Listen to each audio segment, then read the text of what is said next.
Hai ayah bunda, sebelum nonton video ini, jangan lupa subscribe, like, comment, and share.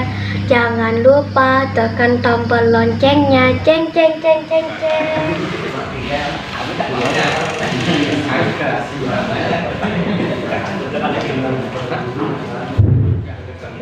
Dimohon kepada peserta untuk merapat mengisi kursi yang di depan yang masih kosong.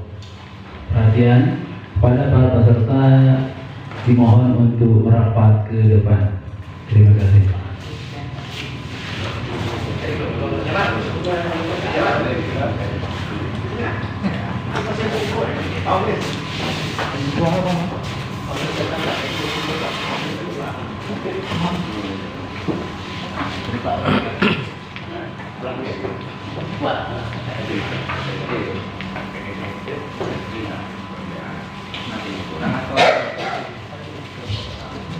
Waktu sekolah dibuka kembali kepada Dr.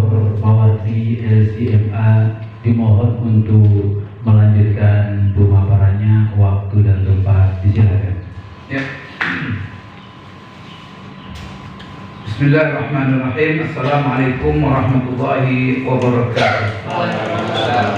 Alhamdulillahirabbil alamin wassalatu wassalamu ala asyrafil anbiya'i wal mursalin wa ala alihi wa sahbihi ajma'in, amma ba'd. Bapak-bapak hadirin yang dimuliakan Allah, kita sambung kembali pembicaraan kita karena terbatasnya waktu. Saya tidak akan membahas semua komponen di dalam Fiqhul Al-Madzhab Al-Arba'ah. Itu ada 10 masalah besar yang harus kita bahas dalam bab sholat Jumat. Dan kita akan fokus kepada yang merupakan syarat-syarat sah, nanti masuk ke dalam rukun nanti Jumat. Langsung saja saya pertama sekali, bagaimana pandangan ulama. Tadi saya mengatakan kenapa kita perlu sekarang mengupgrade dan juga membuat perbandingan-perbandingan karena sudah masuk dan terbukanya dunia. Maka jemaah kita itu sudah membaca semuanya. Tidak seperti itu. Mungkin kita terpaksa sekarang dalam membahas masalah-masalah fikih ini perlu ada perbandingan supaya tidak terjadi nanti fitnah, saling menyalahkan, saling apa. Lagi kan sekarang ada juga masih terjadi. Saya ketahui dulu khatib diturunkan oleh jemaah dengan tujuan tidak memenuhi rukun khutbah. Sebenarnya kan kalau kan tidak boleh terjadi sebenarnya. Kalau dulu dimaklumi lah. Tapi kalau sekarang sudah terbuka begini, bagaimana? Khatib bertambah wawasannya, jemaah di bawah juga seharusnya bertambah wawasannya. Nah, tapi prinsipnya bahwa di dalam masalah imam ini memang dalam hukumnya begini. Yang namanya jemaah mengikuti imam. Tetapi ada lagi keedahannya. Makruh menjadi imam kalau jemaahnya tidak menyenang. Berarti salah satu syarat untuk menjadi imam itu adalah orang yang disetujui oleh makmumnya. Tapi memang dalam konteks sebenarnya setuju oleh makmumnya, sebenarnya tidak dalam masalah-masalah yang bersifat umpamanya makmumnya suka musik, imamnya tidak musik dan suka makmum. Itu bukan begitu maksudnya. Ini bukan suka begitu, tidak suka begitu saja. Tetapi di antaranya masalah akhlak, masalah marwah muruahnya. Kemudian juga apa? Kadang-kadang ada orang yang tidak mempertimbangkan perasaan imam, perasaan makmum. Dan Rasulullah SAW dalam sholat berjamaah, di satu sisi jemaah disuruh mengikut imam, tapi dari satu sisi jemaah disuruh mempertimbangkan kepentingan makmum. Terus sebabnya sholat berjamaah itu imam tak boleh panjang. Maka pernah dilaporkan seorang sahabat yang jadi imam namanya Mu'adz bin Jabal. Dia panjang-panjang sampai separuh surah Al-Baqarah itu dia baca. Ngadu umumnya, panggil semua kena marah semua. Afatkan anda ya Mu'ad, kamu buat fitnah Mu'ad. Kalau kata kita mengacau Mu'ad, itu marah Rasulullah. Kamu pertimbangkan, yang makmum itu ada yang sakit, ada yang tua, ada yang punya hajat. Maka kalau kamu sholat berjemaah pendek, kalau kamu sholat sendiri sunat, alhamdulillah sampai pagi pun tidak masalah. Tidak ada terbalik, kalau dia sholat sendiri cepat ya. Kalau jadi imam, khutbah juga begitu. Maka nanti ada adat khutbah. Khutbah itu lebih pendek dari sholat. Khutbah Rasulullah dalam Syafi'iyah sendiri itu termasuk sunat khutbah. Jadi di sini kita perlu memperhatikan siapa makmum kita. Jadi walaupun nanti kita sedang membaca, nanti hukum khutbah, kita baca Hanafi, terbaca bapaknya, bapak-bapak di antaranya ada bisa menterjih, bapak terjih, ini terjih ini dalam setiap poin. Tapi silakan menterjih, tapi ingat kita sekarang membimbing orang, maka pertimbangkan supaya bagaimana kita tidak menjadi fitnah. Maka harus kita, itulah sebabnya saya menginginkan juga ulama. Saya melihat ulama, para ulama itu apa yang mereka sebutkan salah satu syarat menjadi sifat daripada khatib itu. Jadi khatib itu tidak hanya dia dituntut mengetahui hukum-hukum salat, hukum-hukum yang mengandung khutbah, tetapi di antaranya adalah bahwa dia harus orang yang dikenal oleh jemaahnya.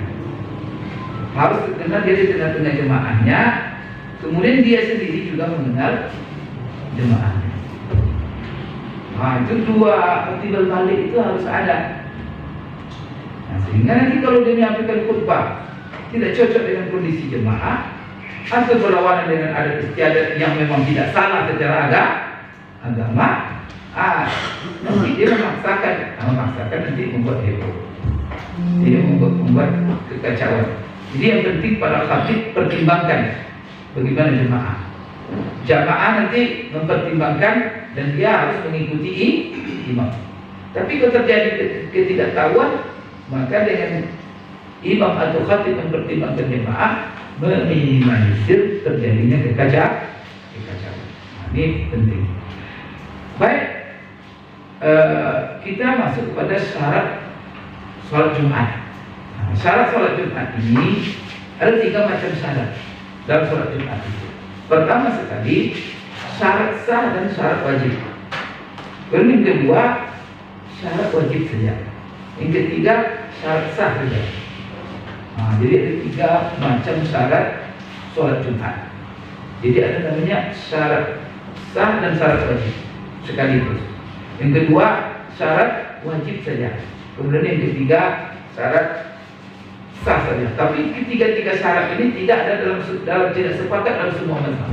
Nanti kita lihat di mana di situ posisi Syafi'iyah. Pertama, syarat sah dan syarat wajib. Apa beda antara syarat ini? Syarat sah ini kalau dikatakan umpamanya syarat sah dan syarat wajib, maka kalau seandainya syarat wajib ini tidak ada, maka 2 hal yang cedera nanti dalam sholat Jumat itu.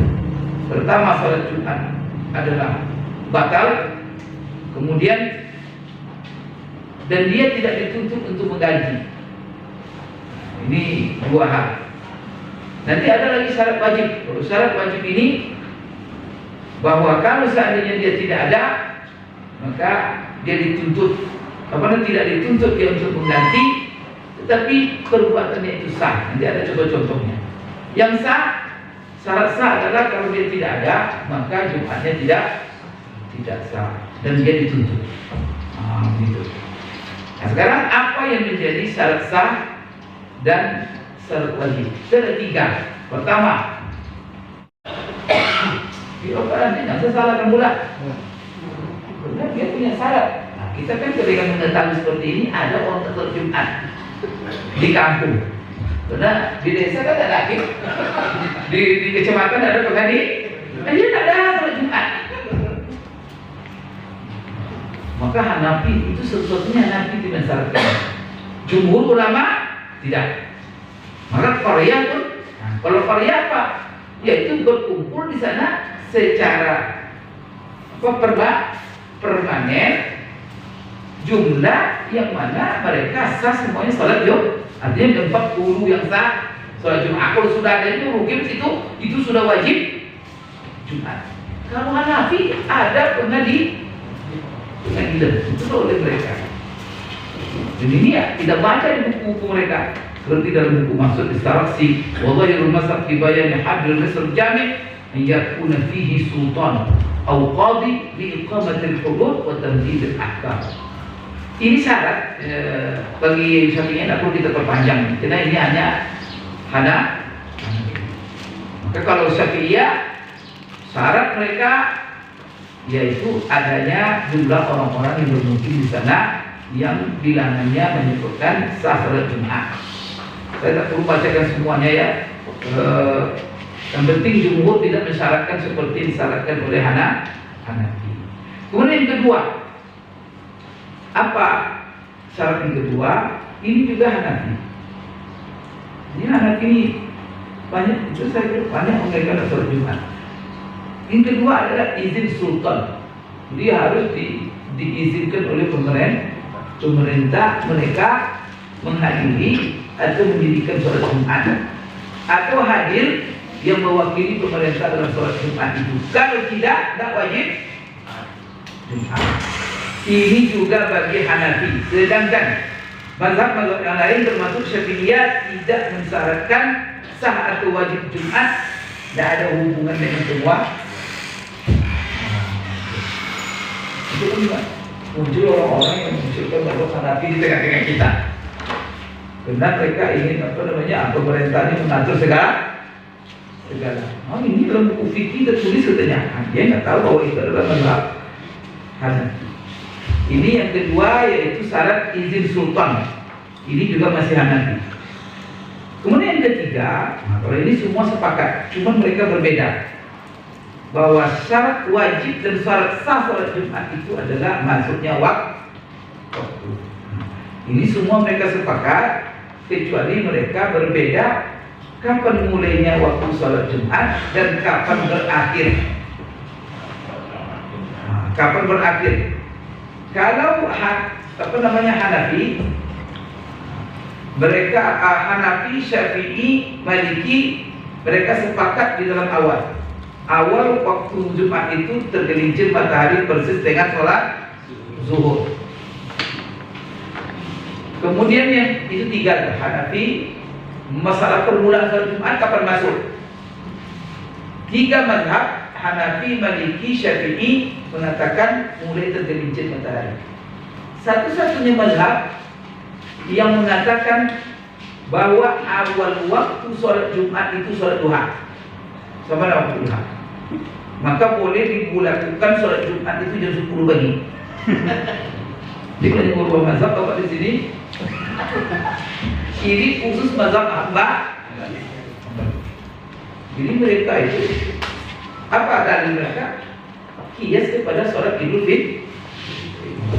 Karena itu sholat raya itu hari raya usbu. Kalau Idul Fitri hari raya dan bentuknya sama-sama 2 rakaat ada khutbah. Maka begitu juga untuk waktunya juga sama dengan dalil yang lain.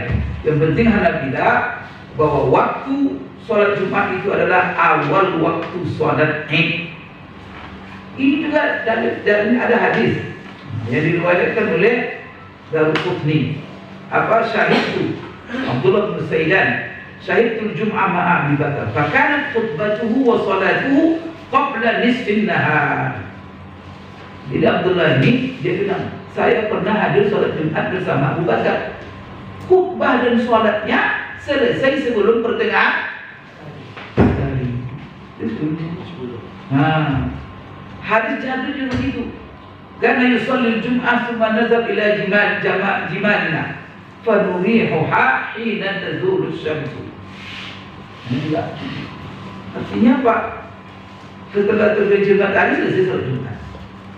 Begitu juga dilihat Ibnu Mas'ud, Jabir, Sa'ad. Namun Hafiz Muhajar mengomentari hadis-hadis mereka jadikan sebagai dasar, semuanya hadisnya baik. Sekarang ini awal waktu, sedangkan akhir waktunya kapan? Jumhur ulama setelah anak Hanafi mengatakan tadi tergelincir matahari. Kalau Hanabila dari awal sholat Idul Fitri, Idul Adha itu waktu duha. Sekarang akhir waktu sholat Jumat kapan berakhir? Jumhur ulama Syafi'i, Maliki, Hambali mengatakan berakhir dengan bayang-bayang melebihi bendanya. Artinya habis waktu pas sudah mulai waktu asar. Kalau mulai waktu asar berarti sholat Jumat habis. Berarti sepakat Hambali dengan Syafi'i di sini, dengan Maliki. Hanafi tidak. Sholat Jumat berakhir waktunya terbenam mata. Jadi jangan membawa aneh nanti. Kalau Hanafi sholat Jumat jam 5 sore. Ya, Bapak kalau pergi ke Turki, pergi ke apa? Menurut mereka afdolnya sholat itu di akhir waktu, bukan di awal. Wajib. Ya, tinggal waktu wajib. Saya subuh di Turki, di hotel kan subuh saya. Adanya pas waktu Pak. Masuk saya di masjid, sampai jam lebih menunggu. Ya, komat. Udah mau terang, baru komat. Baru ingat saya, pasarnya anak. Orang di sini tuh sudah berdiri, sudah mencap-mencap apa di masjid. Aliran sesat. Banyak kayak Yusuf ini, sesi menghakib ya. Baik. Jadi masuknya waktu, Jumhur mengatakan asar, sedangkan Hanafi adalah sampai terbenam matahari. Ini 3 syarat yang mereka syarat sah dan syarat wajib. 2 syarat wajib itu dia Hanafi. Sedangkan kalau masuk waktu semuanya mengatakan itu syarat wajib, baru wajib. Maksudnya baru wajib kalau masuk waktu. Baru sah Jumatnya kalau masuk waktu atau di dalam waktu. Yang kedua syarat itu namanya syarat wajib saja. Syarat wajib saja ini ada 5 hal yang dibicarakan oleh ulama setelah syarat yang 3 tadi. Pertama adalah masalah al-iqamatu bin Misr, bermukim dia di Mesir. Artinya dia mukim, berarti tidak wajib atas musafir. Oleh karena itu, ini masalah ini ya sama ini menurut mazhab. Maka yang wajib sholat itu Jumat itu adalah orang yang mukim. Sedangkan musafir tidak wajib.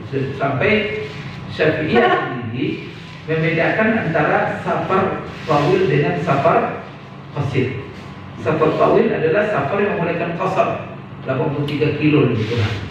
Sedangkan safar qasir lebih kurang dari itu. Dia musafir tapi tak sampai kepada 23 kilo, bukan baru sudah. Sudah ada sini ya. Belum lagi. Tetapi sudah masuk safar itu. Tapi namanya safar qasir. Safar qasir oleh kebanyakan ulama boleh menjamak dan menggugurkan Jumat. Tapi tak boleh mengqasar. Jadi kalau kami dari Pekanbaru ke Medina, dia jamak aja tapi tidak qasar. Kenapa? Karena safarnya adalah safar qasir yang hanya membolehkan jamak tapi tidak membolehkan qasar. Sedangkan wajib Jumat ini yaitu syarat wajib adalah kalau dia mungkin kalau musafir tidak. Ini bersesuaian ini yang dipatwakan di lembaga mazhab. Kemudian yang berikutnya, kenapa tidak dikatakan musafir itu syarat sah? Kenapa disebut sholat wajib juga? Kalau ada orang musafir dari dia sholat Jumat maka sah, cuma tidak kan itu maksud. Maka itu dibeda-bedakan oleh ulama. Ada namanya syarat sah, ada syarat sah dan syarat wajib. Masuk waktu itu. Kalau masuk waktu itu syarat sah dan syarat wajib. Sedangkan apa? Seperti musafir, mungkin itu adalah syarat wajib saja, bukan syarat sah. Ada 5. Pertama, mungkin itu adalah syarat wajib. Syarat kedua, laki-laki. Berarti kalau perempuan Jumat, gimana hukumnya? Dia tidak wajib, tapi kalau dia Jumat sah, maka dia tidak syarat sah. Tapi syarat wajib itu laki-laki itu. Ini juga Bapak sekalian, mazhab-mazhab pun ada masalah. Kemudian syarat yang ketiga, syarat wajib sehat. Nah, syarat sehat ini dia syarat wajib orang pergi Jumat adalah sehat. Kalau dia sakit maka gugur kewajiban. Tapi kalau dia paksakan salah sah. Maka dia tidak masuk syarat sah, tapi dia masuk syarat wajib saja. Maka ketika Bapak nanti menguraikan tentang syarat Jumat, harus berbeda-bedakan. Ada syarat sah dan syarat wajib, ada syarat wajib sah saja, dan ada syarat sah saja. Jadi syarat sahnya itu 5. Kemudian yang berikutnya adalah syarat yang keempat, hurriyah, merdeka. Maka hamba sahaya tidak wajib Jumat, yang berstatus hamba sahaya. Tapi kalau ada hamba sahaya yang Jumat, sah Jumatnya enggak? Sah. Maksud sah itu apa? Dia tak perlu lagi sholat zuhur, sudah gugur kewajiban. Maka kalau bapak-bapak ibu kita kalau pergi haji, Jumat itu dia ikut di sini saja kan, yang tidak. Kalau ada ibu ngikut, jangan salahkan. Itu yang keempat. Yang kelima, bahwa di sini dirinci juga. Tadi ada sakit secara fisik ya, panas apa. Sekarang adalah dia tidak sakit tapi namanya cacat. Jadi orang yang cacat itu beda dengan sakit.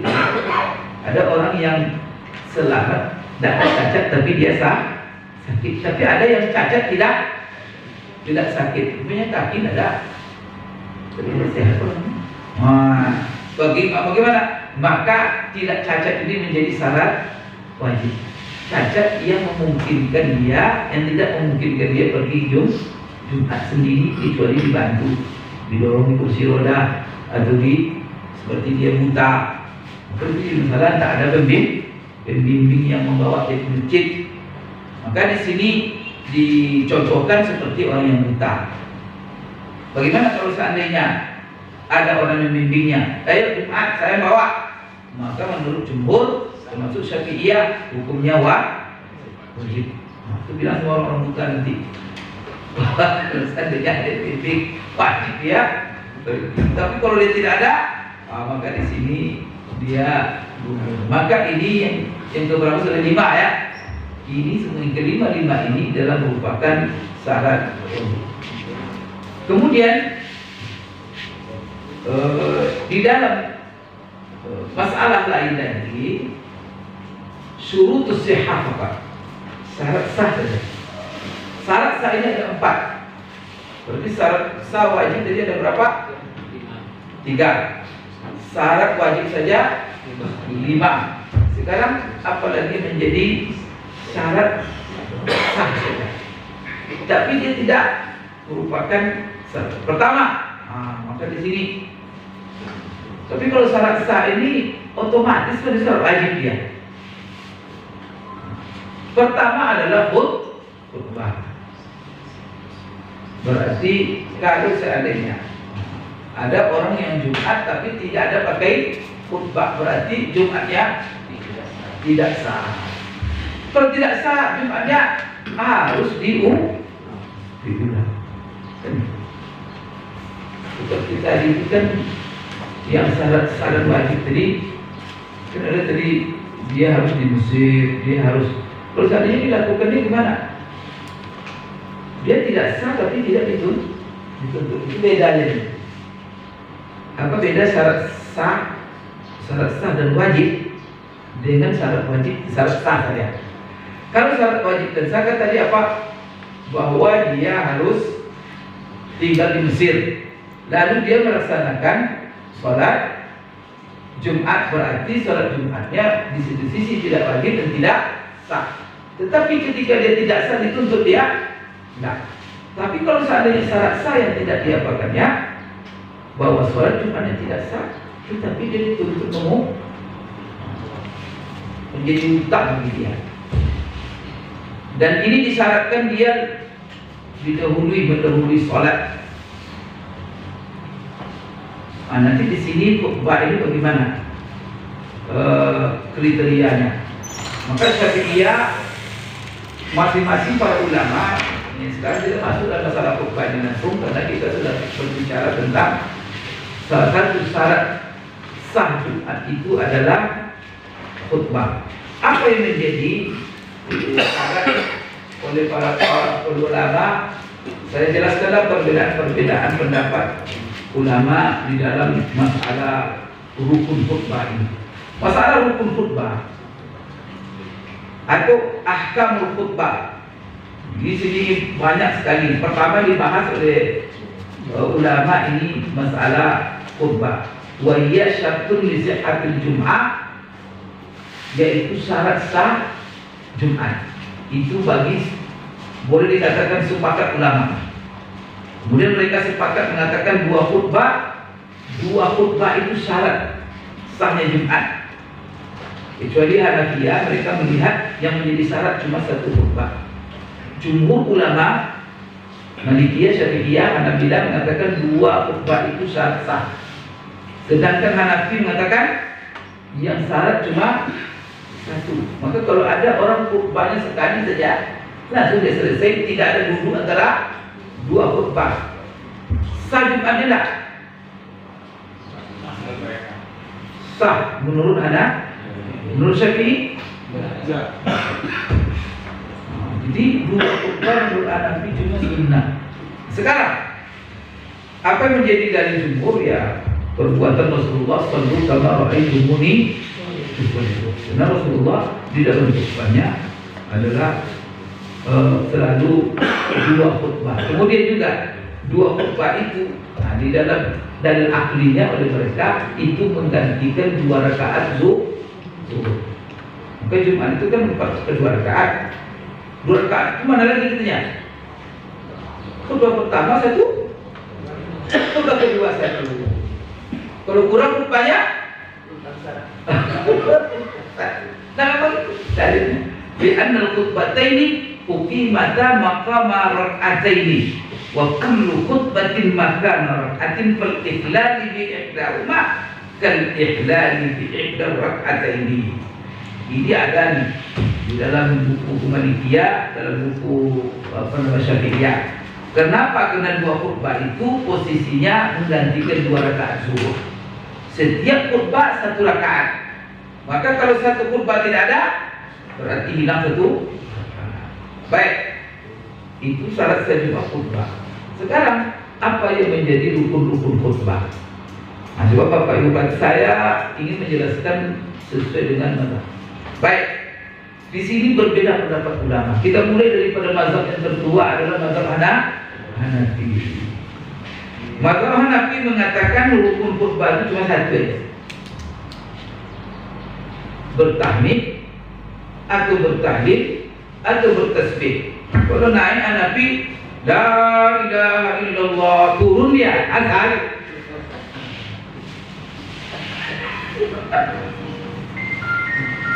Yang rukun begitu.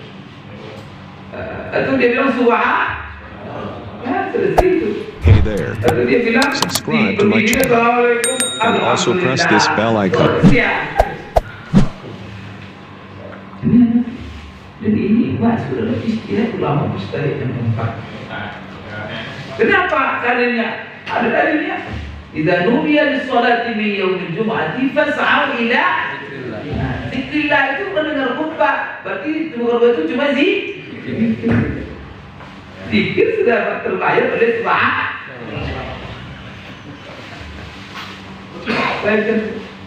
Padahal zikir itu kalau apa namanya? Maksudnya sholat. Kalau dia menafsirkan kan bisa saja. Oh yang dituju itu untuk mendengar zikir. Jadi ini kan ya. Mutlaqul zikri syamil lil qalil wal katsir. Pertama zikrillah, zikir bisa yang banyak, bisa sedikit. ada masalah. Wal ma'mur wal ma'sur as-salam la yakunu bayanan al-adam al-ijmal fil dzikr. Silakan dipraktekkan Rasulullah, itu bukan menunjukkan wajib. Itu barangkali cuma sekarang kita kan berbicara tentang hukum. Yang membuat sajum itu yang mana? Kata mereka cukup satu saja, dikit. Dalilnya pesawat. Cuma berbeda dua orang ulama murid-muridnya. Jadi wanita itu punya dua murid dan itu sampai ke tingkat mustahid juga. Namanya pertama Abu Yusuf dan kedua Muhammad Nur Hasan.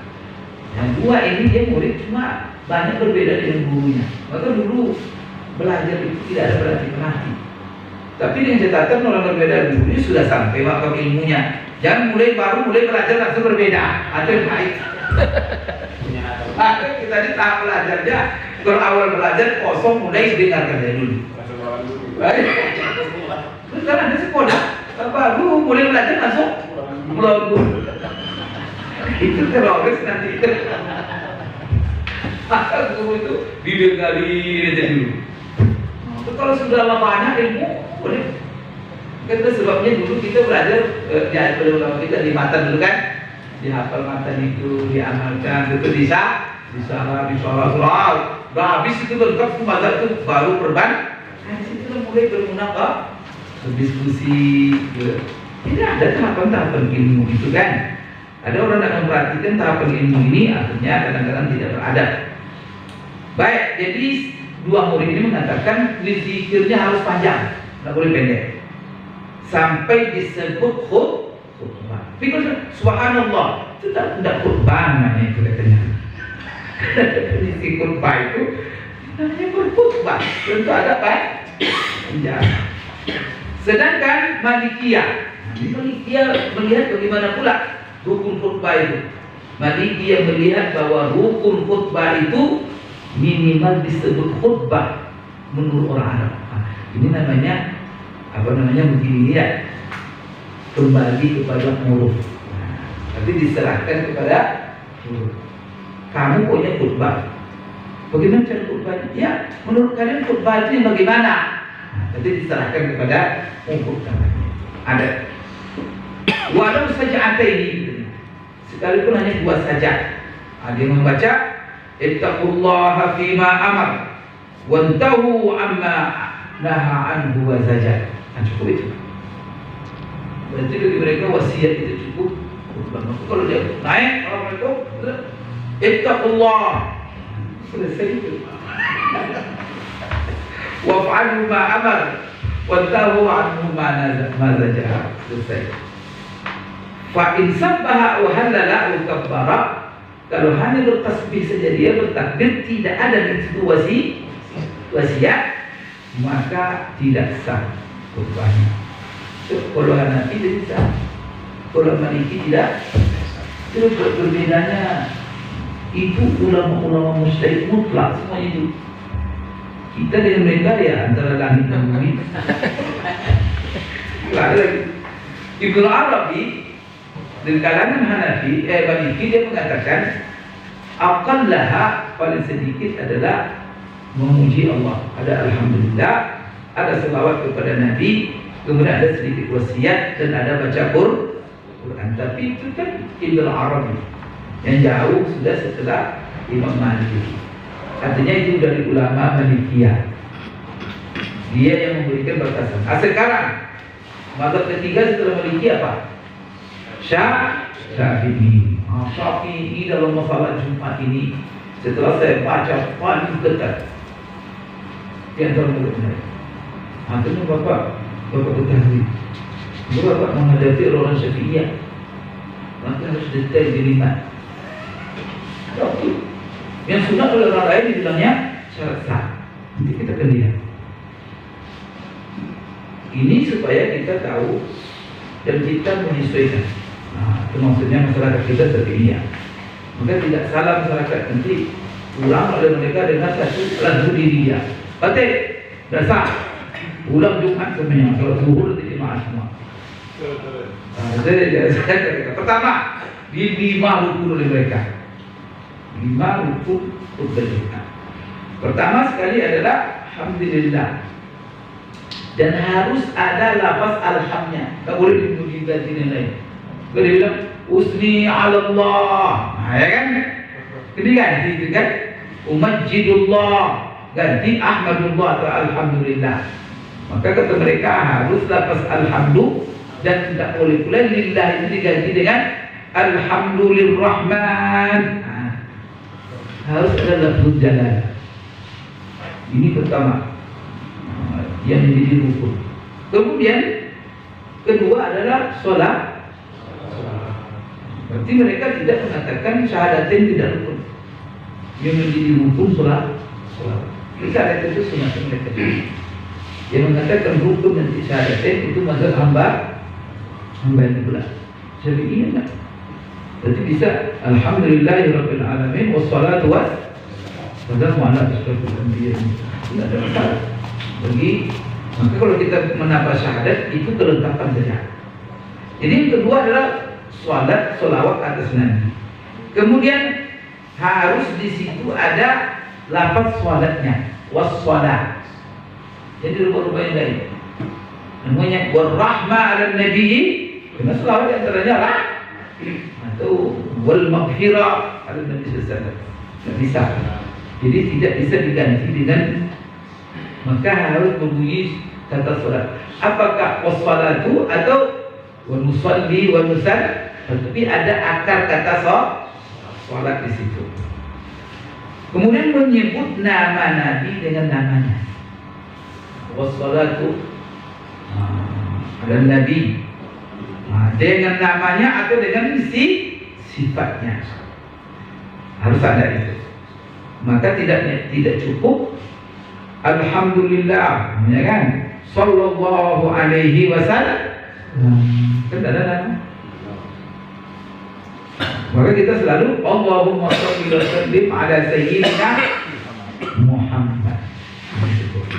Itu merupakan rukun. Jadi sholawat kepada Nabi dengan menyebut sifat-sifat sholawatnya, sholatnya. Kedua, menyebut nama Nabi dan sifatnya.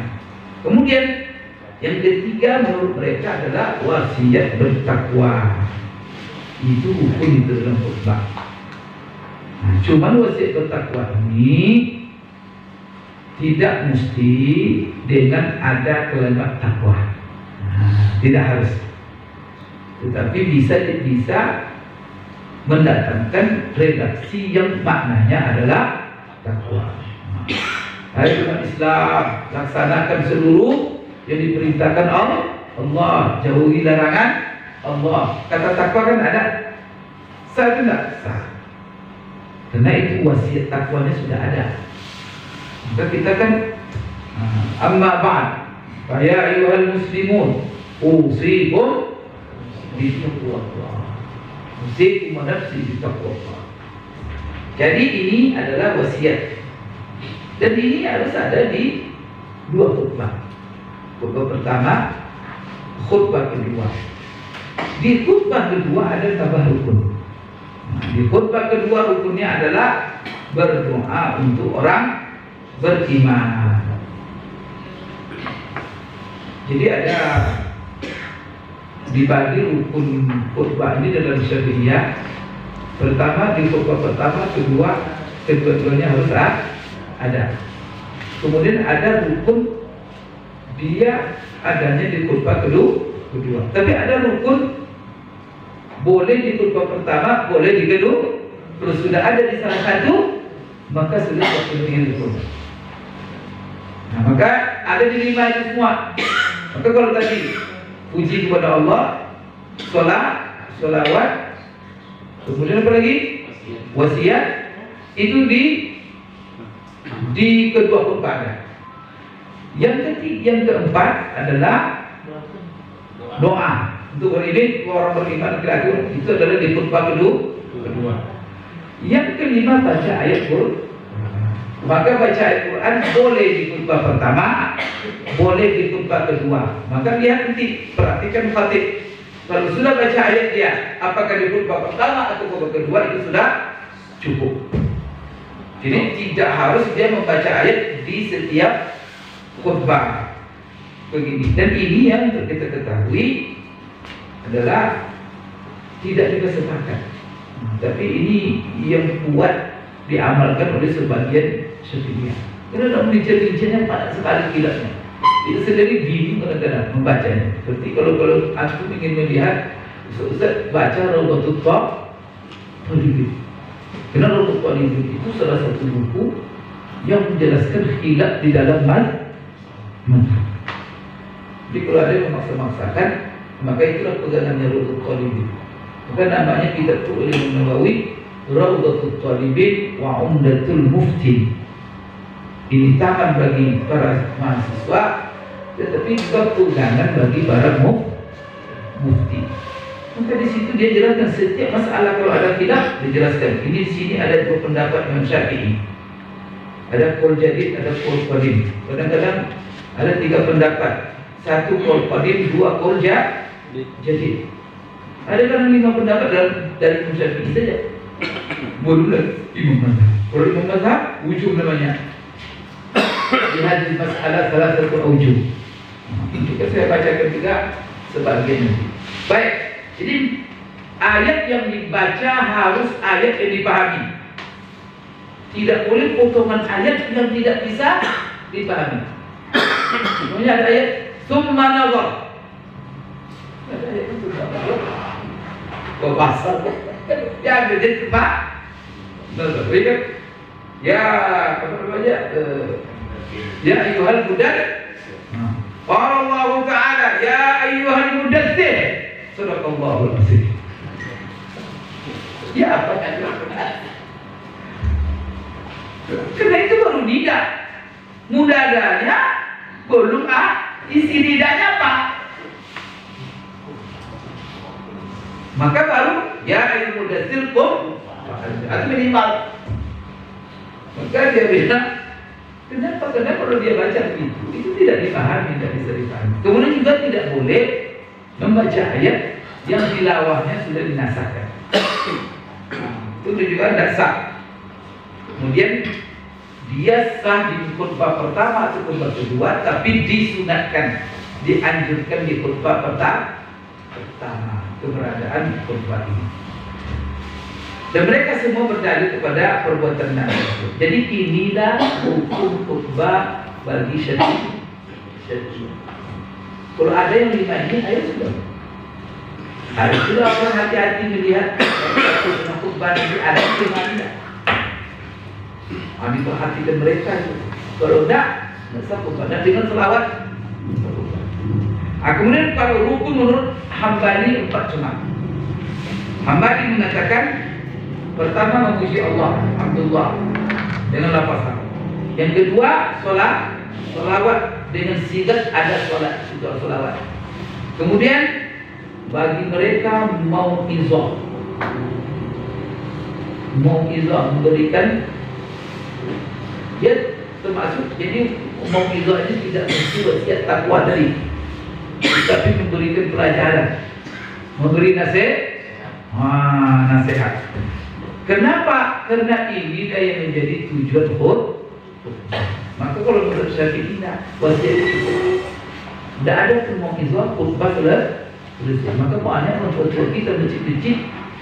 Kemudian ada lagi tetap masalah Syafi'i ini, selagi ada yang bisa bahasa Arab tidak sah khutbah bahasa Indonesia. Syafi'i itu masih ketat. Atau kalau pegang betul menurut Syafi'i banyak apa tidak sah khutbahnya. Maka malah pada masa tadi tidak dianjurkan yang khatib itu belajar bahasa. Maka saya ada di terikat yang menantikan nanti, khatibnya tidak pernah keluar sampai mati dia khatib. Tapi dia coba baca teks. Itu yang bahasa Arab. Minta Allah. Saya langsung duduk pun keluar ya. Orang tidak paham. Dan salat Jumat ringkas sekali. Orang kalau cepat ke Jumat kan itu aja. Minggu panjang. Ya minggu panjang. Betul kan? Itu yang ringkas sekali. Bahasa Arab ya. Minat aku. Di sini ada juga ya, minus ya. Nah, itu Syafi'iyah itu memang betul-betul kok Syafi'iyah yang dipegang dan tidak ada menghisap. Maka apa gunanya Jumat katanya khutbah, tidak ada pelajaran yang bisa dapat orang. Karena memang pelajaran itu tidak menjadi rukun. Kan dia hanya menyelesaikan rukun tadi. Ini Syafi'iyah sudah ya. Kemudian membaca ayat sempurna. Itu juga rukun. Kalau Syafi'iyah tadi tidak harus membaca ayat sempurna, cukup ayat yang bisa dipahami. Satu makna dalam ayat itu cukup lah. Tapi jangan sampai potongan ayat yang tidak ada satu makna pun yang bisa diambil oleh jemaah. Kemudian ketika Syafi'iyah mau itu tidak syarat oleh mereka. Kenapa? Karena dengan mereka membaca syarat rukun ayat Quran, itu Quran itu isinya mau itu, tapi mereka tidak mengatakan mau itu. Kalau hamba tidak ada mau itu, ada ayatnya. Kemudian wasiat takwa bagi mereka tak ada. Maka tak ada usikum wa taqwa itu. Ada lagi tambahan 2 rukun selain yang 3 tadi. Jadi memuji Allah, sholawat, mau'izah, baca ayat sempurna, kemudian berturut-turut antara 2 khutbah. Jadi mualat tidak boleh diselat. Maka antara bagian-bagian 2 khutbah tidak bisa diselat dengan yang lain. Kemudian apalagi menjahar, harus dengan suara yang kuat didengar oleh jemaah.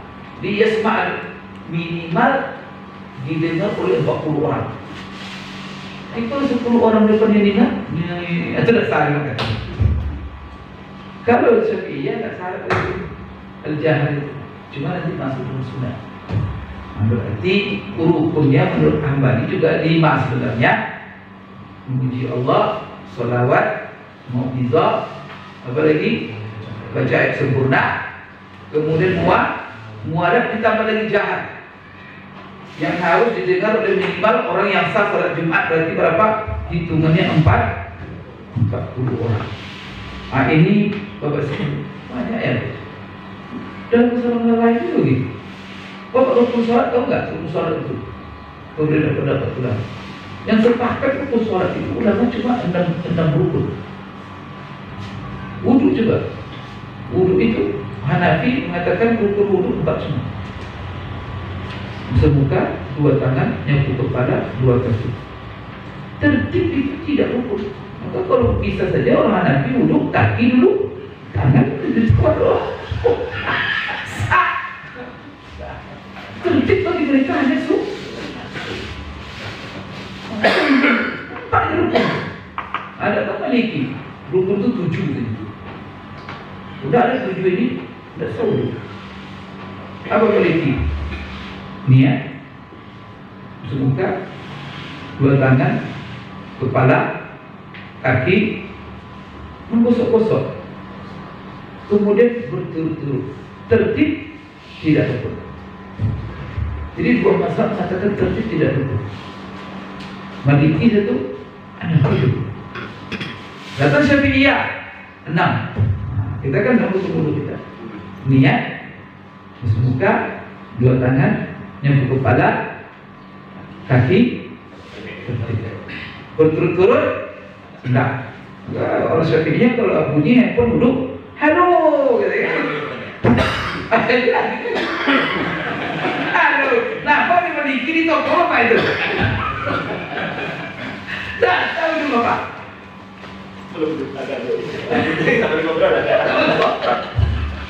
Ada tak Hambali? Hambali bagi mereka 7 juga, tapi menghitungnya berbeda dengan Maliki. Nah, apa mereka? Niat, semuka, 2 tangan, nyapu kepala, 2 kaki, kemudian berturut-turut tertib. Apa beda Maliki 7 dengan Hambali tadi?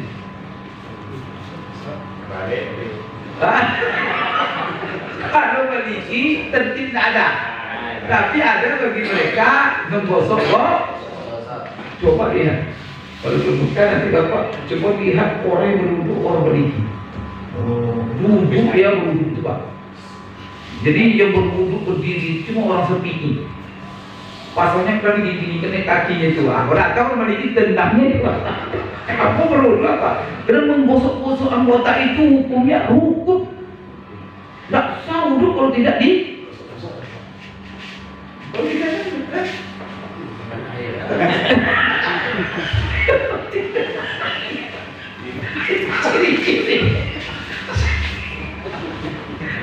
Enak belajar bahasa ini. Jadi lapar kita. Jadi kita bukan menyalahkan. Kenapa orang ini? Oh ini anak. Oh ini. Oh ini.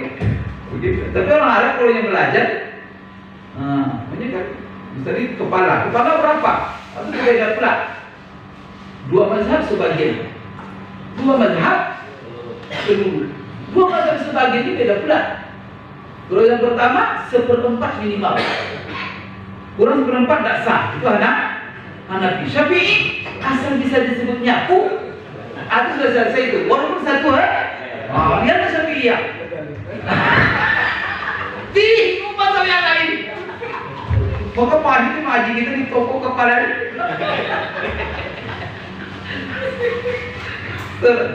Jadi kalau yang dua tadi beda lagi Hambali ke semua rata. Tapi yang wajib cuma sekali aja dari depan ke belakang. Maliki dua dari depan ke belakang, dari belakang tarik. Subhanallah. Itu bagi mereka tenang. Itu sebabnya Pak ya. Kalau kita sholat itu wajib kita berniat mengikut imam. Karena imam kita itu maksudnya tak apa-apa. Jangan salah. Kalau diukur dengan mazhab kita, sholatnya Pak, wudhunya Pak. Coba tadi Pak, saya punya bapak jadi imam, ya kan?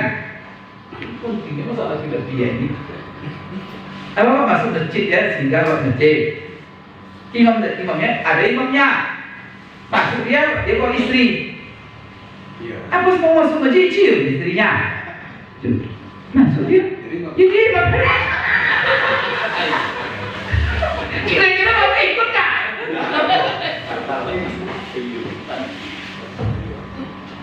Itu masalah. Bapak, maka kalau bapak punya ilmu, tidak ada masalah ikut. Maka apa bapak tidak mazhab Syafi'i waktu itu?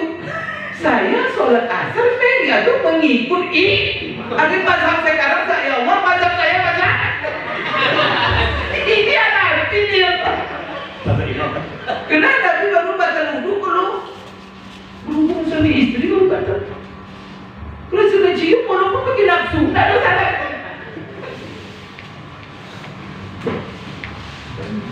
Kenapa nggak mandi? Maka di Mekah kita ikut aja. Banyak Pak. Jadi kalau ada orang itu orang yang mencari betul. Imam Umar tidak ikut ini. Apa alasannya? Bapak kalau tidak ikut imam dalam masalah banyak lebih parah dari itu. Ya tak? Contoh umpamanya Hanafi itu dalam masalah membatalkan wudhu. Nabi itu paling longgar. Nyentuh burung pun tidak. Itu jadi imam aku berkampur. Penduduk dia dah batal Pak. Kemudian apa? Buang air. Orang berhadas itu yang menjadi patokannya apa? Coba aja, kalau Syafi'iyah yang menjadi patokan yang membatalkan wudhu itu adalah tempat keluar. Tempat keluarnya dua jalan. Jadi apapun yang keluar dari dua jalan itu, menjadi mau BAB keluar emas, tak ada wudhunya. Karena yang menjadi patokan adalah tempat keluar, bukan apa keluar. Keluar. Bukan keluar dari tempat itu apa saja batal. Kalau mazhab Hanafi, ya Pak, yang menjadi patokan yang keluar bukan tempat.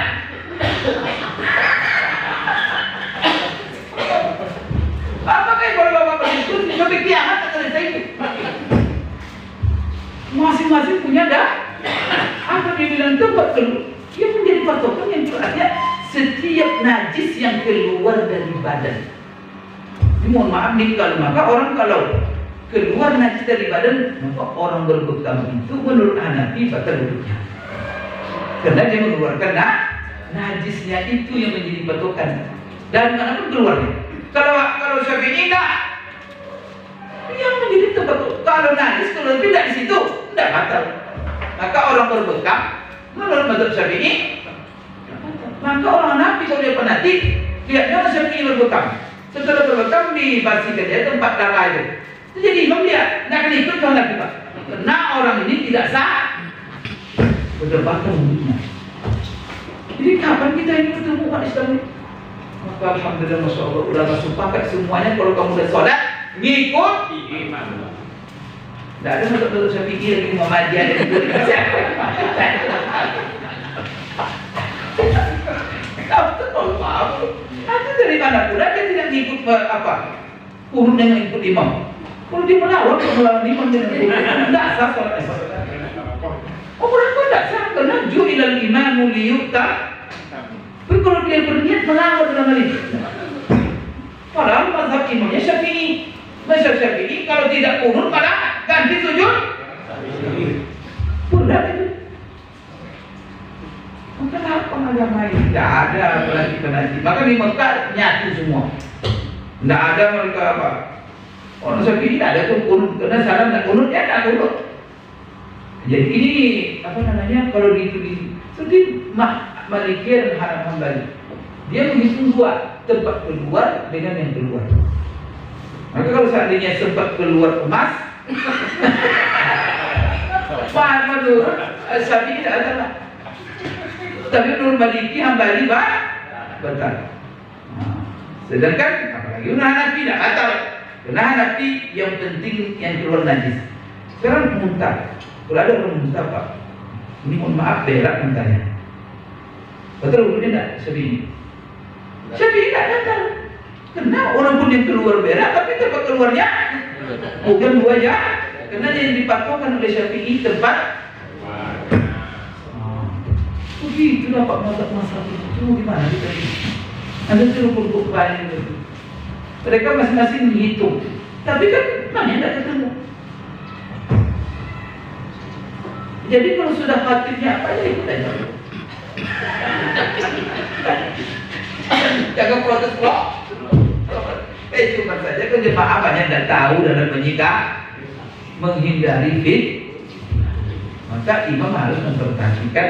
Maka sebenarnya kewajiban makmum mengikuti imam, tapi imam jangan pula membuat fitnah. Karena ketidaktahuan jemaah, maka kita yang harus mempertimbangkan itu maksudnya.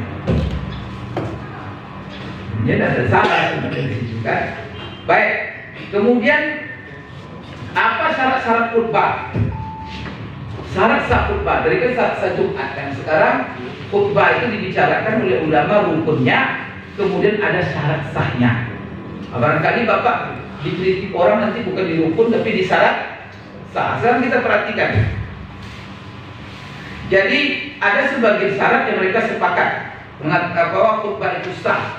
Kapan? Apabila khutbah itu terlaksana di waktu Jumat. Jadi waktu Jumat masih ada berkhutbah. Karena bisa saja Pak, kena panjang-panjang khutbahnya sampai waktu Jumat selesai dia belum. Berarti sebagian khutbah di luar. Kena panjang.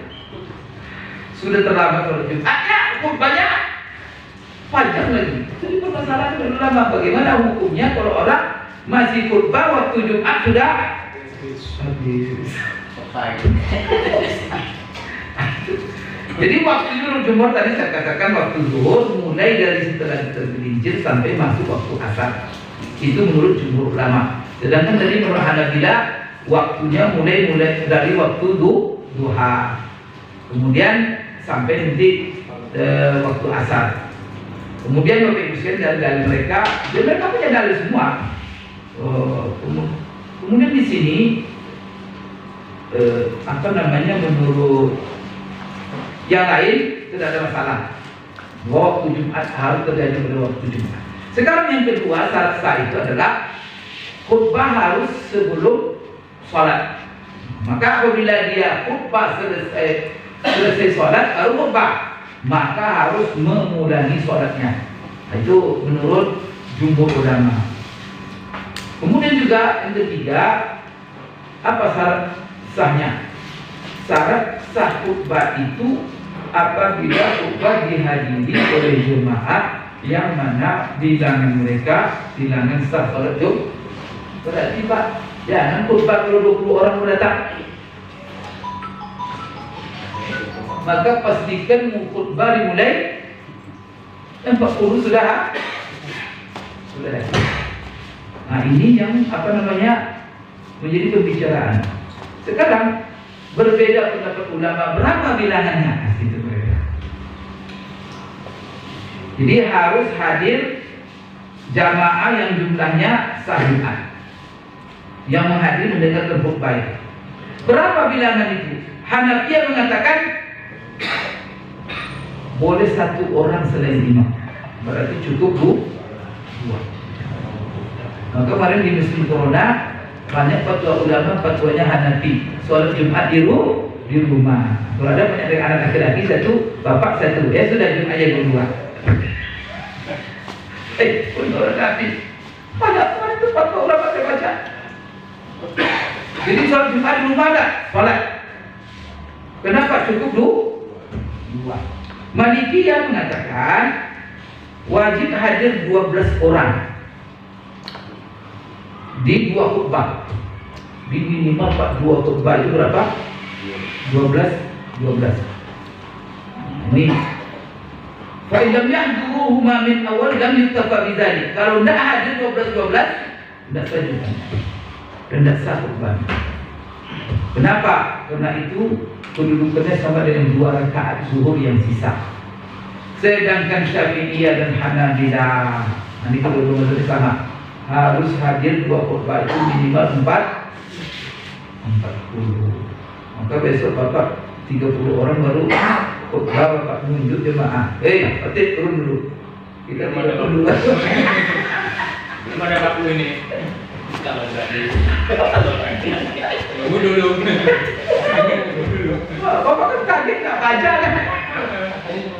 Jadi mungkin nanti. Karena khutbah itu posisinya posisi 2 rakaat. 2 rakaat.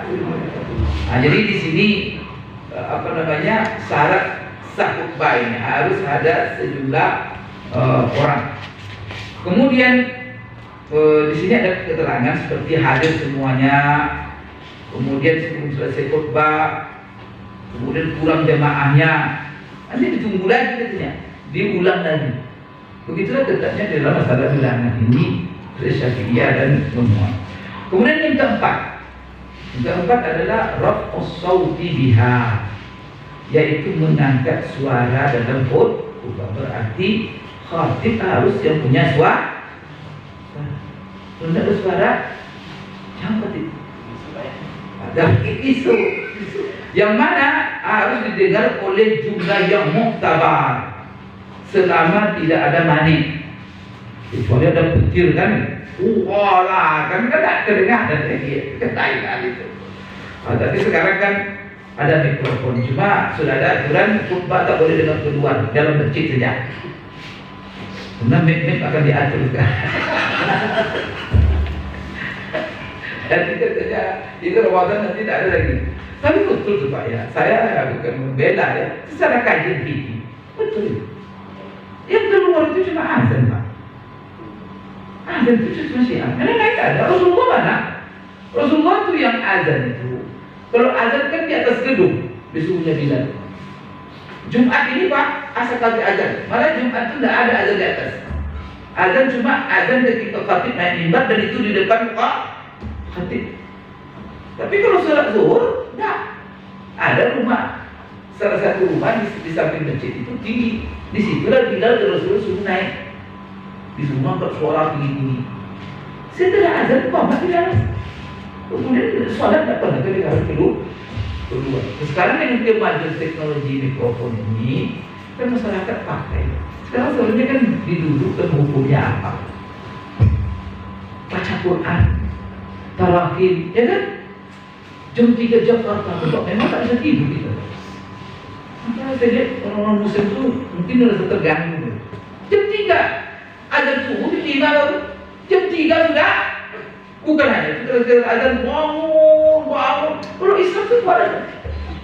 Islam pun juga Bapak Ibu harus diperhatikan. Ada yang sakit, ada yang tua, ada yang kerja malam, ada yang baru rehat, macam-macam Pak. Maka yang dibolehkan cuma azan saja. Maka kalau seandainya masyarakat, maka sebenarnya apa? Hukumnya tergantung sebenarnya kepada kesepakatan masyarakat sekitar masjid. Terus sepakat mereka bunyikan pengajian, ya tidak ada masalah. Tapi konsekuensinya didengar.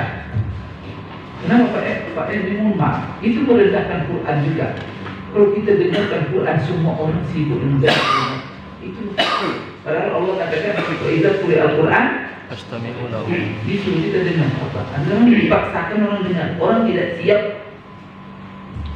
Itu tidak agak sedikit merendahkan. Kadang-kadang di para dia nonton TV dan berpikir Quran sedang.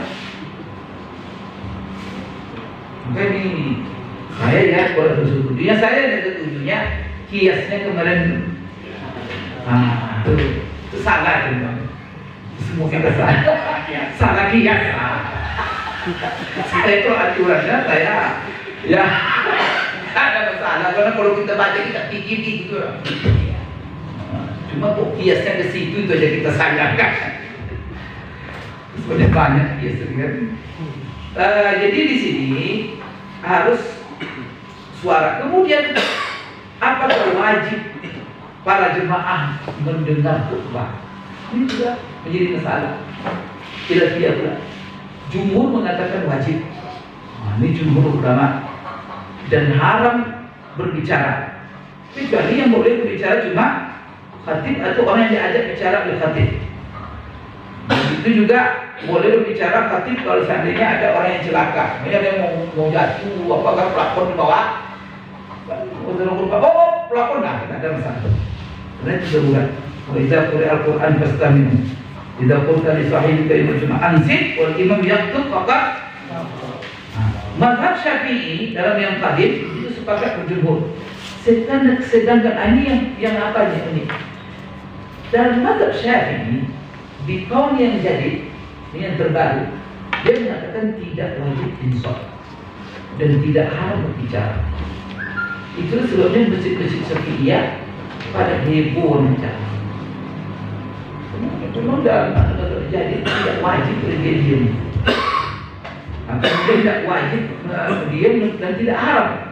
Kenapa? Lima sahha anna Arabiyyan qala lin Nabi sallallahu alaihi wasallam wa yaktub ya Rasulullah halakal mal wa ja'al iyal. Kan ada kan? Ada sahih Pak. Ada dalam Sahih Bukhari. Rasul sedang bekerja. Datang orang mengunjungi Pak. Rasulullah, harta kami hancur, rumah kami tenggelam, keluar. Orang sedang bekerja. Nah, ketika itu kena banjir. Hujan lebat sekali. Ya, oleh mereka pada tenggelam, rumah dan banyak yang rusak. Rasulullah langsung penuhi, doakan kami ya Rasulullah. Langsung Rasulullah doa untuk menghentikan satu kali minta suruh hujan. Rasulullah minta turun hujan. Besoknya kebanyakan turun hujan, ngeluh lagi mereka. Akhirnya Rasulullah doakan supaya hentikan. Kita ini kan pelompak kita ya kan.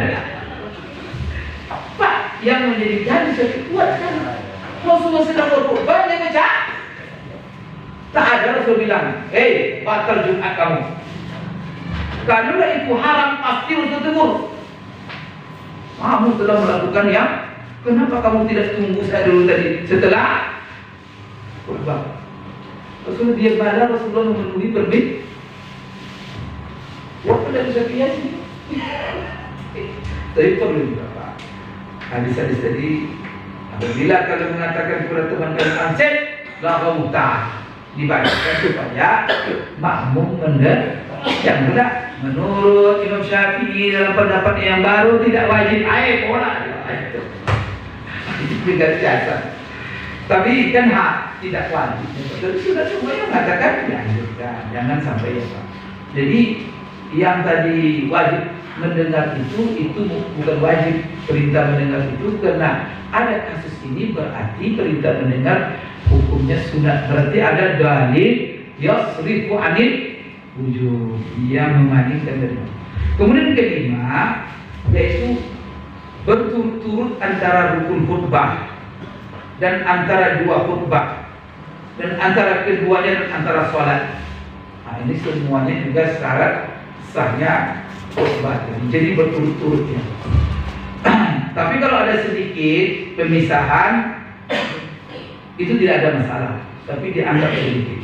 Sedangkan Hanafiyah mengatakan yashtarifuna an la yafsil baina al-khutbah was shalah.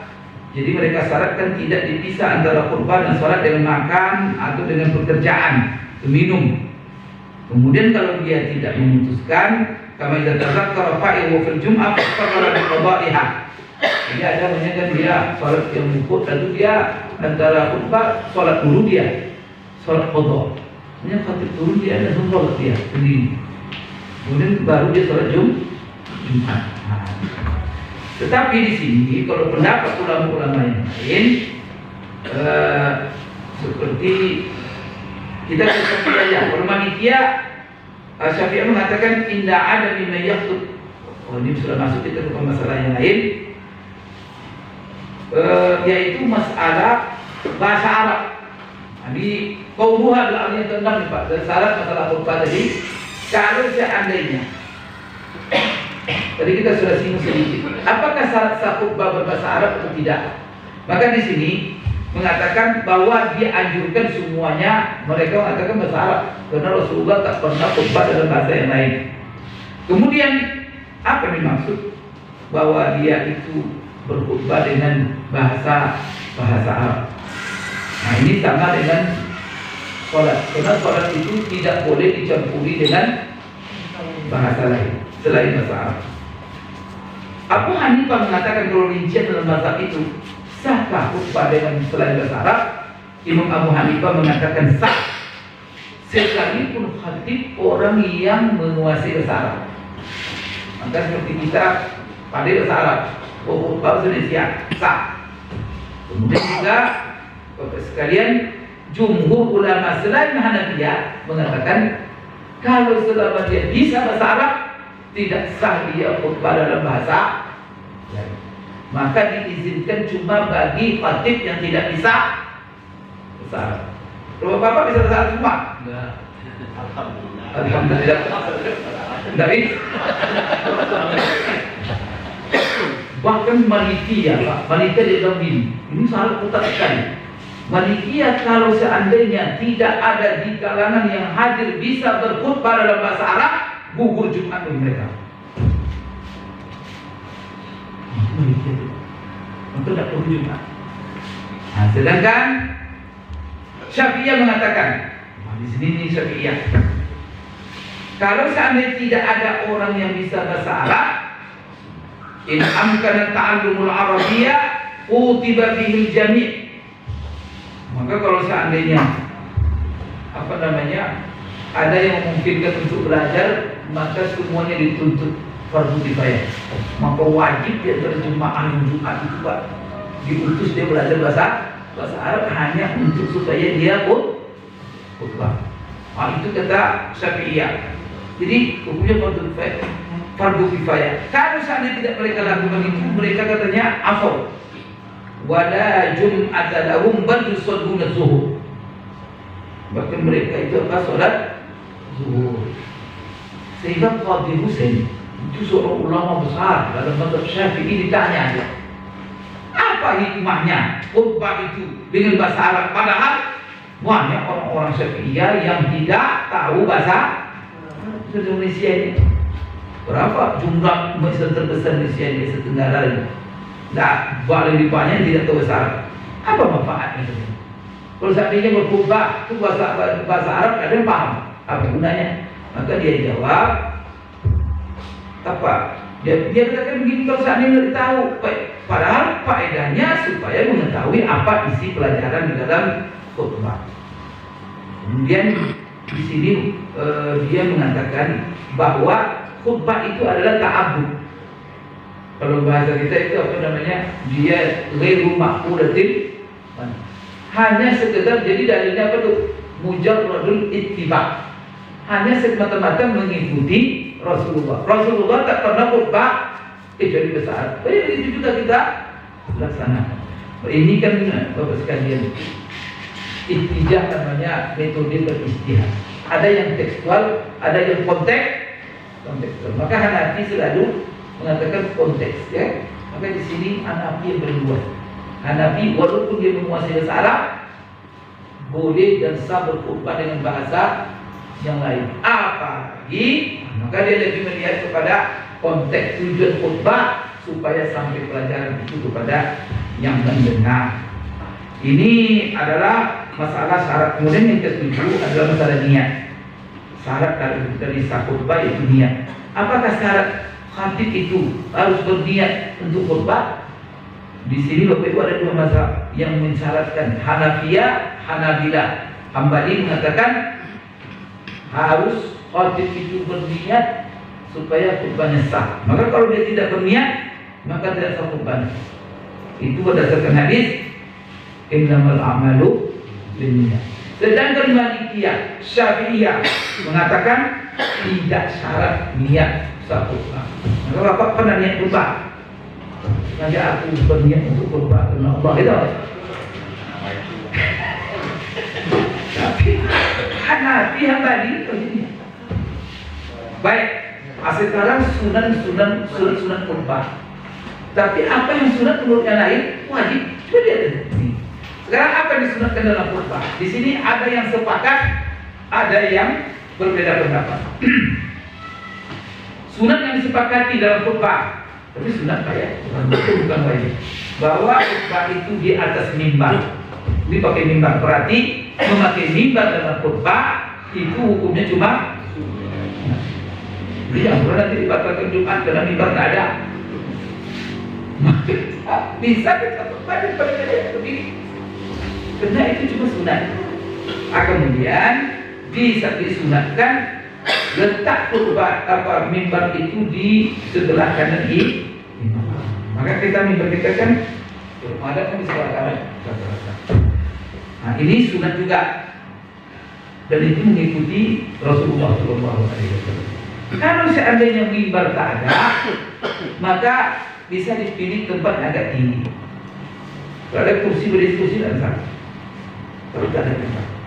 Kalau tidak ada juga, tidak ada masalah. Dia berdiri. Kemudian yang kedua, masalah berdiri. Apa namanya? Ini yang sudah tadi ya. Yang kedua adalah bukan berdiri, duduk di atas mimbar sebelum memulai khutbah. Jadi kita kan salam dulu menghadap jemaah, itu kan sunat, ada sunatnya. Jadi pertama duduk di atas mimbar sebelum mulai khutbah. Yang ketiga, ini semuanya sama ini. Menghadap kepada jemaah. Jadi khatib menghadapkan wajahnya kepada jemaah. Itu hukumnya juga sunat. Dan ini banyak sekali hadis-hadis yang menjelaskan hal itu. Kalau seandainya dia berputar umumnya ke depan, sah khutbah tak sah. Cuma menghadap itu hukumnya itu menurut mazhab. Kemudian azan dilakukan di hadapan khatib. Berarti jangan nanti di menara dia Nah Rasulullah azannya di depan khatib. Ketika khatib sudah duduk di mimbar. Jadi dalam posisi duduk. Azan inilah yang ada zaman Rasulullah. Maka di zaman Rasulullah seluruh hadis sahih cuma satu azan. Kemudian setelah ada zaman Utsman dibuatnya azan yang sebelum Jumat. Dan itu di atas mimbar untuk mengingatkan ketika orang sudah banyak. Jadi Pak ya, ada 3 mazhab dalam masalah azan Jumat. Ada mazhab mengatakan azan Jumat 5 kali. Ini kembali kepada zaman Rasulullah. Hanya sekarang azan Jumat sekali. Yang kedua, azan Jumat itu 2 kali itu mencontoh Utsman. Sekarang azan 2 kali ini kapan waktunya? Syafi'iyah termasuk mengatakan 2 kali azan Jumat. Cuma kapan? Jadi jumhur ulama termasuk dari sini Hanafi, bukan Hanafi ini tetap satu kalinya, Maliki 3 kali azan, Hambali dengan Syafi'i dua azan. Maksud sebab maka yang satu azan itu maksudnya Hanafi.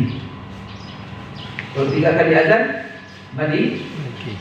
Kamu tak percaya 3 kali azan, menunjukkan. Saya bawa ke Maroko. Saya kemarin ke Maroko sebelum corona, pas saya ke Maroko. Sholat Jumat saya 3 kali. Beda-beda zaman, beda-beda antara azan itu cuma di 3 atau 4 menit. Oh, berarti ada pula sampai 3 kali. Nah itu azannya orang lagi. Karena azannya hadis itu 3 kali azan. Cuma terjemahan 3 kali azan ini oleh yang 2 kali azan, yang 3 ini maksudnya qomat. 2 kali azan, yang 1 itu adalah qomat. Kalau Maliki dia bilang apa? Enggak katanya. Ya azan qomat. Qomat. Itu yang menjadi masalah. Nah, sedangkan Hanafi 1 kali saja. Nah, sekarang kapan waktu azan pertama dan azan kedua? Maka di sini kalau Hambali azan pertama sebelum masuk waktu Jumat. Tapi bagi mereka waktu Jumat memang setelah waktu duha, Pak. Itulah sebabnya mereka 1 jam kalau ke Bapak di Madinah, jam 11 itu sudah ada azan pertama. Sedangkan menurut Syafi'iyah azan pertama harus sudah waktu masuk. Jadi sebenarnya sama, bahwa azan pertama itu harus sudah masuk ke Jumat. Cuman bagi Hambali waktu Jumat masuk dah. Bagi Syafi'i masuk waktu adalah zuhur. Maka pas masuk waktu itu baru azan pertama. Nah, cuma nanti ada yang melihat kenapa azannya sebelum zawal atau setelah zawal. Karena mengatakan sebelum zawal karena ini azan ini untuk mengingatkan orang hadis.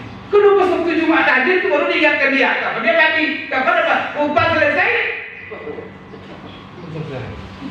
Maka jauh-jauh untuk peringatan.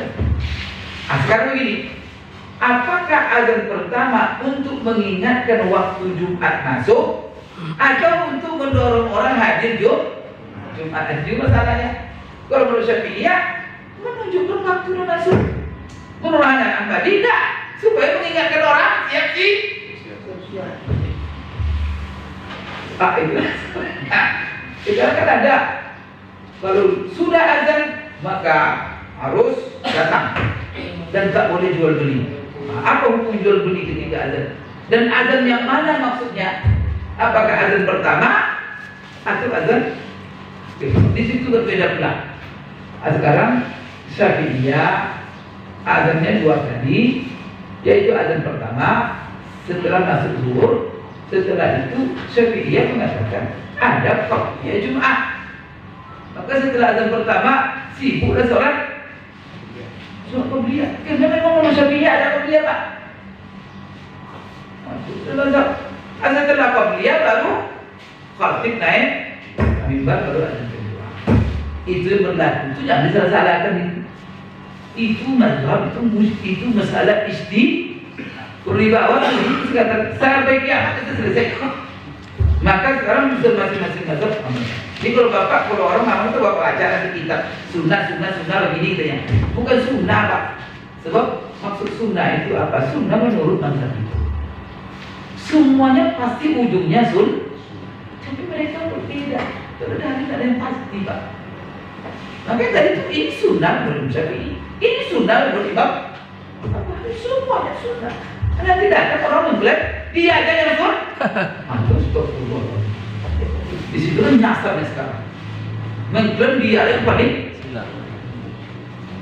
Karena semuanya masalahnya politik. Ya. Itulah kalau ada orang mengatakan bid'ah, bid'ah. Maka ditanya, itu bid'ah itu sepakat ulama atau berbeda? Tanya dulu. Lalu dia bilang sepakat ijma mengatakan bid'ah. Mana dasarnya? Di mana buku referensinya? Siapa yang mengatakan itu ijma? Itu ijma siapa? Nah, kalau tidak terbukti ijma, masalah tidak boleh. Kalau masalah khilafiyah, Itu menurut sebagian ada, tapi menurut yang lain kenapa? Ada kadang menurut ulama ini haram hukumnya, menurut ini halal. Coba Pak, ini kalau kita masuk menurut istiadat, kadang-kadang jemaah kembali itu kaget kadang-kadang, kaget karena saya Pak beberkan dan dia tak pernah dikaji. Contoh umpamanya kulit apa boleh dipakai disuci untuk ikat pinggang, sepatu. Ada 4 mazhab Pak di situ. Mazhab pertama mengatakan seluruh kulit kalau dia sama bersih sekalipun kulit babi. Ulama besar Pak, ulama hadis, ulama fikih, Syihabuddin Az-Zuhri dan beberapa ulama lain. Ini menurut dia seluruh kulit.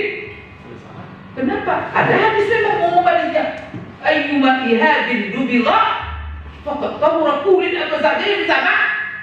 Itu ayyuma itu umum. Di mana kalau mau mencarikan babi itu dimakan cuma boleh katanya. Hadis ini tidak ada. Pantas. Datang lagi Hanafi. Ulama Hanafi mengatakan seluruh kulit kalau disama itu bersih, kecuali babi. Yang tadi semuanya bersama. Ini mengecualikan babi. Yang ketiga mazhab Syafi'i. Mazhab Syafi'i seluruh kulit apa saja kalau Assalamu alayka ya Rasulullah. Assalamu alayka ya Rasulullah. Terima kasih telah menonton dan mendengarkan perkataan yang baik. Sesungguhnya pendengaran, penglihatan, dan hati akan ditanya oleh Allah Subhanahu wa Ta'ala.